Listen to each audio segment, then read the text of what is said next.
कहानी विद्यापुर नाम के एक गांव की है। वहां पर किशोर नाम का एक गरीब किसान रहता था। किशोर के परिवार में उसकी पत्नी मीनू और उसका 5 वर्षीय पुत्र गोपाल, जिनके साथ वह खुशी खुशी रहा करता था।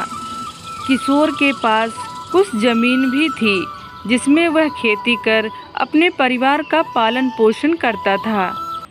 लेकिन अब उसकी जमीन पहले जैसी उपजाऊ नहीं रही। धीरे धीरे उसमें पैदावार कम होने लगी।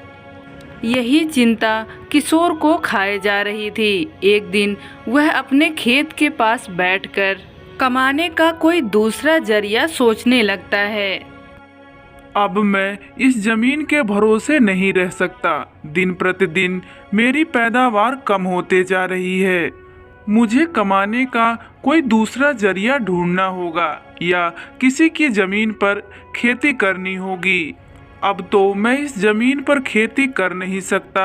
ऐसा करके ही मैं अपना परिवार चला पाऊंगा। शाम को किशोर घर आया।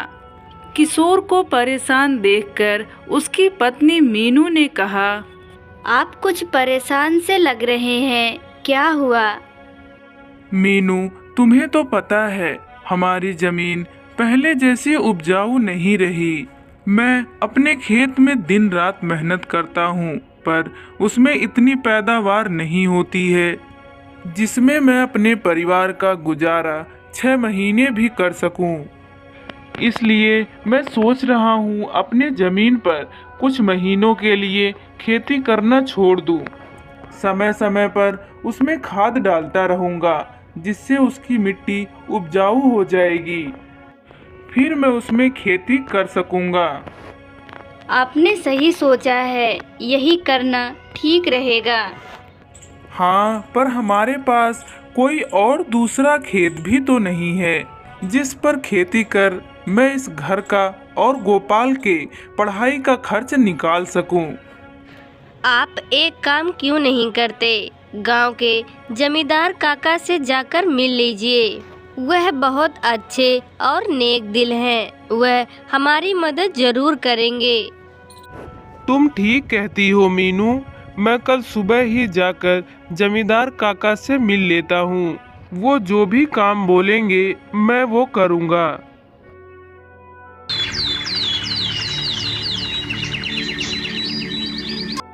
अगले दिन सुबह सुबह किशोर जमींदार के घर पर पहुंचकर उसे आवाज लगाने लगता है।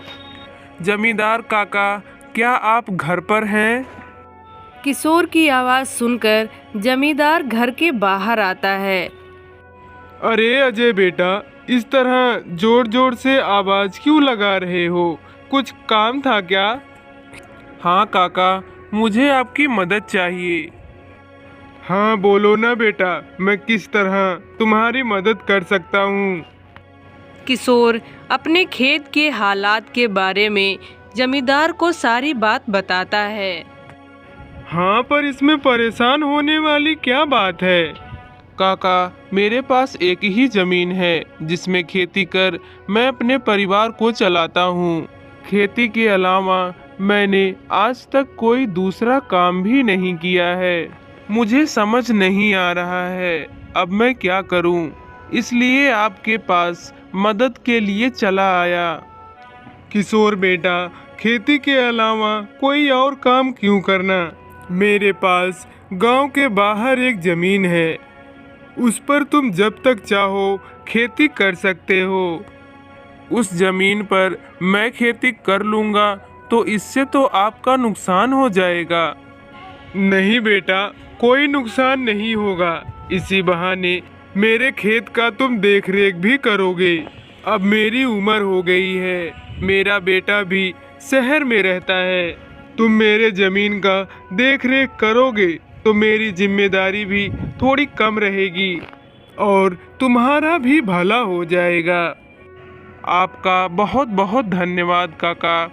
आपने मुझ जैसे गरीब को काम देकर मुझ पर बहुत बड़ा एहसान किया है। मैं कल से ही उस जमीन पर खेती करूँगा। इतना बोलकर किशोर वहां से घर आता है। किशोर घर पहुंचकर मीनू को सारी बात बताता है। यह तो बहुत अच्छी बात है। अब आपकी सारी चिंता ही दूर हो जाएगी। अब मैं काका के खेत में बहुत मेहनत करूँगा और कोशिश करूँगा 1-2 खेत और खरीद लूँ, ताकि भविष्य में कभी मुसीबतों का सामना ना करना पड़े।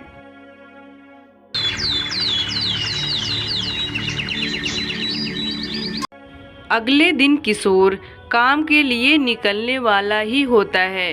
तभी सोचता है, काका की जमीन गांव के बाहर है, मुझे आते वक्त देर हो सकती है। मैं यह बात मीनू को बताकर जाता हूँ ताकि वह घबराए नहीं। इतना सोचकर किशोर अपने पत्नी मीनू को आवाज लगाता है। मीनू, ओ मीनू, जरा यहाँ तो आना, मुझे तुम्हें कुछ जरूरी बात बताना है। किशोर की आवाज सुनकर मीनू उसके पास आई और बोली, क्या हुआ, आपने मुझे बुलाया? हाँ, मैं कह रहा था जमींदार काका का खेत गांव के बाहर है। मुझे वापस लौटते समय थोड़ी देर हो सकती है। तुम और गोपाल खाना खाकर सो जाना। ठीक है जी, अपना ध्यान रखना। इतना बोलकर किशोर काम करने के लिए खेत में चला जाता है।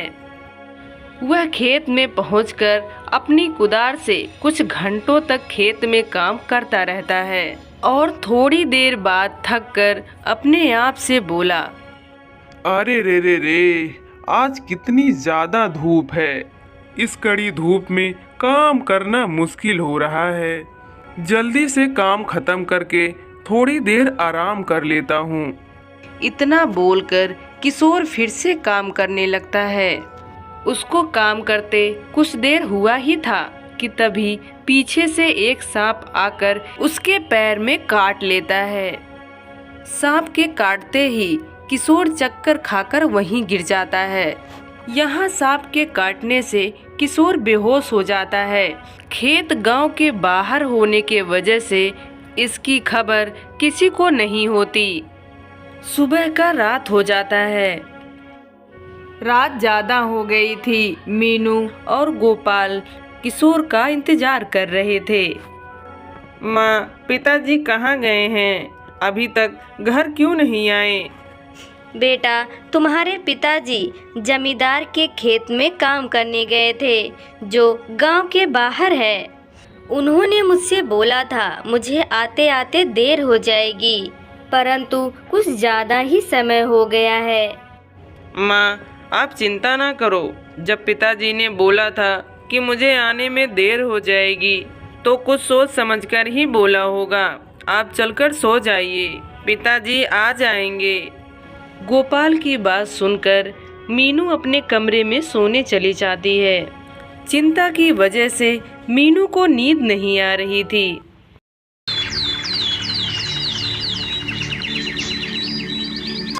सुबह होते ही मीनू देखती है कि किशोर अभी तक घर नहीं आए हैं। वह जल्दी से भागकर जमींदार के घर पर जाती है। मीनू को घबराया हुआ देखकर जमींदार पूछता है, क्या हुआ मीनू बेटी, तुम इतनी घबराई हुई क्यों हो? काका, कल किशोर आपके गांव के बाहर वाले खेत पर काम करने गए थे, पर अभी तक घर नहीं आए हैं। मुझे बहुत चिंता हो रही है। क्या कहा बेटी, किशोर कल का गया हुआ है और अभी तक घर पर नहीं आया? नहीं काका, उन्होंने बोला था मुझे आने में थोड़ी देर हो जाएगी, पर रात की सुबह हो गई, पर वह अभी तक नहीं आए। तुम चिंता मत करो बेटी, मैं अभी किसी को भेजता हूँ यह देखने के लिए किशोर कहाँ पर है। जमींदार काम कर रहे अपने नौकर गुल्लू को किशोर को देखने भेजता है। गुल्लू जैसे ही खेत में पहुंचा, उसने देखा किशोर जमीन पर बेहोश पड़ा हुआ है और उसका शरीर पूरी तरह नीला पड़ गया है। अब मुझे लगता है इसे किसी सांप ने काटा है। मुझे तुरंत जमींदार को यह बात बतानी होगी। गुल्लू भागकर जमींदार के पास गया। गुल्लू के कुछ बोलने से पहले ही जमींदार बोला, क्या हुआ गुल्लू बेटा, तुम इस तरह घबरा कर भागते हुए क्यों आ रहे हो? क्या तुम्हें किशोर मिला? गुल्लू ने सारी बात जमींदार को बताई। गुल्लू जब सारी बात जमींदार को बता रहा होता है तभी वहीं पास में खड़ी मीनू सारी बात सुन लेती है और रोने लगती है। गुल्लू, तुम वैद्य जी को लेकर जल्दी से खेत में पहुंचो। मैं मीनू बेटी के साथ वहां आता हूं। गुल्लू के जाने के बाद जमींदार मीनू को समझाने लगता है। मीनू बेटी, तुम मत रो, तुम्हारे रोने से किशोर ठीक नहीं हो जाएगा। हमें जल्द से जल्द उसके पास जाना होगा। फिर क्या था, जमींदार और मीनू खेत की तरफ निकल जाते हैं और दूसरी तरफ गुल्लू वैद्य को लिवाने चला जाता है।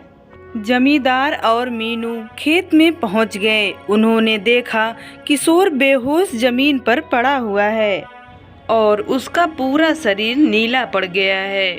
यह देखकर मीनू जोर जोर से रोने लगी। तभी वहां वैद्य जी आ जाते हैं। किशोर को कुछ देर देखने के बाद, क्या हुआ वैद्य जी, अब कैसी है किशोर की हालत?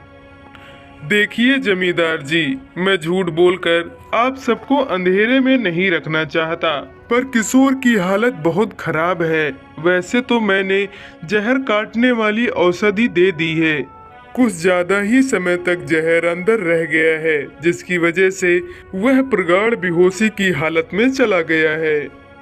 प्रगाढ़ बेहोशी, यह क्या होती है वैद्य जी? प्रगाढ़ बेहोशी की अवस्था में मनुष्य जिंदा तो होता है पर उसके शरीर में कोई हलचल नहीं होती है, और यह कब होश में आएगा यह भी हम नहीं कह सकते। पर वैद्य जी, अब हम क्या करें?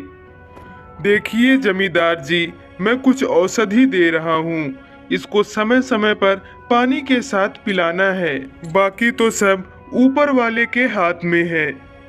इतना बोलकर वैद्य जी वहां से चले जाते हैं। कुछ गांव वाले मिलकर किशोर को उसके घर लाकर चारपाई पर सुला देते हैं। मीनू बेटी, तुम चिंता मत करो, तुम किशोर की अच्छे से देखभाल करो, देखना यह जल्द ही ठीक हो जाएगा। मीनू बेटी, तुम्हें किसी भी चीज की जरूरत हो तो तुम मुझसे कहना, मैं हर महीने कुछ पैसे तुम्हें देता रहूंगा। धन्यवाद काका, आपने पहले ही हमारी बहुत मदद की है, अब और नहीं। ठीक है बेटी, मैं चलता हूँ। जमींदार के वहां से जाते ही गोपाल अपने माँ के पास आया और बोला, माँ, पिताजी को क्या हुआ है? बेटा, तुम्हारे पिताजी को सांप ने काट लिया है, वह बेहोश हो गए हैं। माँ, पिताजी होश में कब आएंगे? बेटा, वैद्य जी ने कुछ दवाइयाँ दी है, उसे समय समय पर पिलाने के लिए बोला है। उन दवाइयों से तुम्हारे पिताजी जल्द ही ठीक हो जाएंगे। पर माँ, पिताजी की ऐसी हालत है, हमारे घर का खर्च कैसे चलेगा? बेटा, तुम उसकी चिंता मत करो, मैं हूँ ना, मैं सब संभाल लूँगी। माँ, आप बस पिताजी का ध्यान रखो, मैं कल से खेत में जाऊंगा और खूब मेहनत करूंगा। गोपाल की ऐसी बातें सुनकर मीनू की आंखें भर आई। नहीं बेटा, तुम्हें काम करने की कोई ज़रूरत नहीं है, तुम बस अपने पढ़ाई का ध्यान रखो, मैं सब संभाल लूँगी। तुम्हारे पिताजी का सपना है कि तुम पढ़ लिख कर एक बड़े अफसर बनो, और मैं तुम्हें वह बनाकर रहूँगी, चाहे मुझे उसके लिए कितनी भी कड़ी मेहनत क्यों न करनी पड़े। मैं किशोर के ठीक होने का इंतज़ार नहीं कर सकती, अब मुझे ही कुछ न कुछ करना होगा। खेत में काम करने के अलावा मैं कुछ और भी काम करूँगी, जिससे गोपाल को अच्छे स्कूल में पढ़ाकर किशोर का सपना पूरा कर सकूं।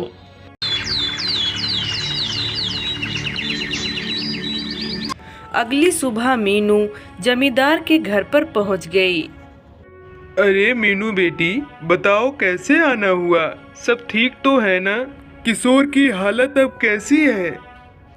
जमींदार काका, किशोर की हालत वैसी की वैसी ही है, मुझे आपसे एक मदद चाहिए, इसीलिए मैं आपके पास आई हूँ।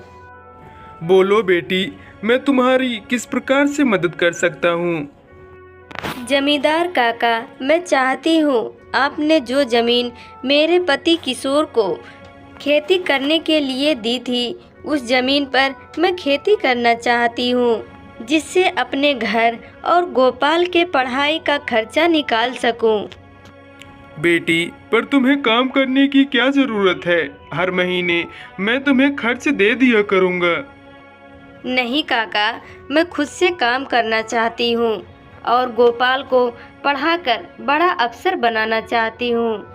बस आप मुझे अपने खेत में काम करने का इजाज़त दे दें। जमींदार मीनू को बहुत समझाता है, पर मीनू जमींदार की बात मानने तैयार नहीं होती। मुझे लगता है मीनू मेरी बात नहीं मानेगी, मगर वह काम करने इतनी दूर जाएगी तो गोपाल का ध्यान कैसे रख पाएगी? मीनू बेटी, मेरे पास एक और जमीन है जो तुम्हारे घर के पास है। मैं चाहता हूँ तुम उसमें खेती करो, जिससे तुम अपने घर का और गोपाल का ध्यान भी रख पाओगी। काका, यह तो बहुत अच्छी बात है, इससे मेरी और मदद हो जाएगी। पर मीनू बेटी, एक समस्या है। यह खेत बाहर वाले खेत से थोड़ा छोटा है। काका, वह खेत मेरे घर के पास है, मेरे लिए वही बहुत बड़ी बात है।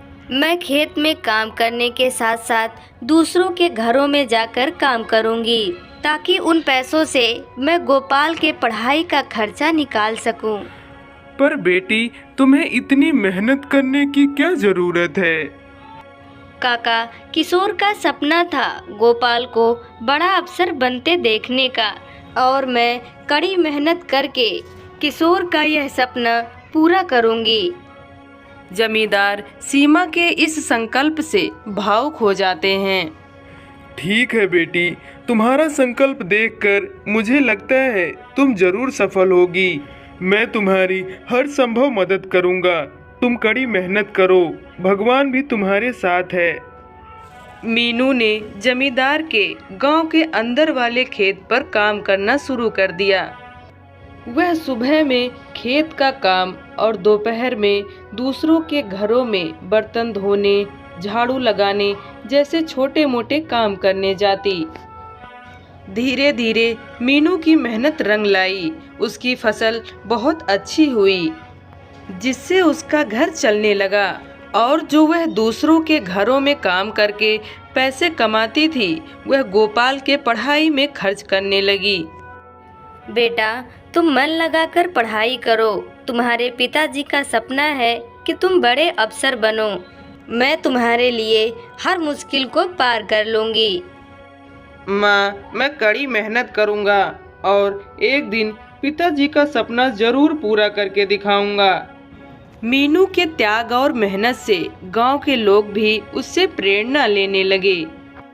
उन्होंने देखा कैसे एक माँ अपने परिवार के लिए हर कठिनाई का सामना कर रही है।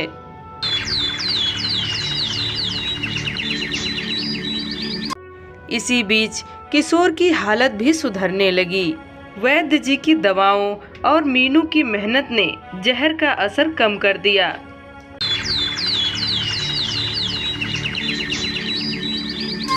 एक दिन अचानक किशोर को होश आ गया। उसे होश में आता देख मीनू बहुत खुश हुई। आपको होश आ गया, भगवान ने मेरी दुआएं सुन ली। मीनू, मैंने तुम्हें और गोपाल को बहुत परेशान किया है। नहीं तो आप मेरी ताकत हो। जब तक आप ठीक हो रहे थे, मैंने हर जिम्मेदारी संभाली, और देखो अब सब कुछ ठीक हो रहा है।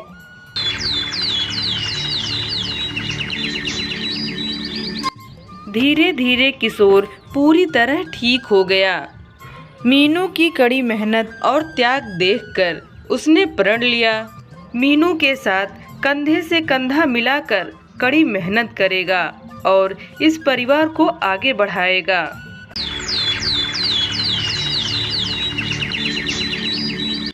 मीनू की मेहनत रंग लाई। एक दिन गोपाल बड़ा अफसर बन गया। माँ, मैंने पिताजी का सपना पूरा किया। मैं एक बड़ा अफसर बन गया हूँ। नहीं बेटा, यह सब तुम्हारे माँ का बलिदान है। उसने हमारे परिवार को बचाने के लिए बहुत कड़ी मेहनत की है। मीनू का बलिदान और किशोर का साथ दोनों ने मिलकर एक बड़ी मिसाल कायम की। गांव के लोग अब भी आने वाली पीढ़ियों को यह कहानी प्रेरणा के रूप में सुनाते हैं। इस कहानी से हमें यह सीख मिलती है, कठिनाई कितनी भी आए, हमें उसका डटकर सामना करने से सफलता अवश्य मिलती है।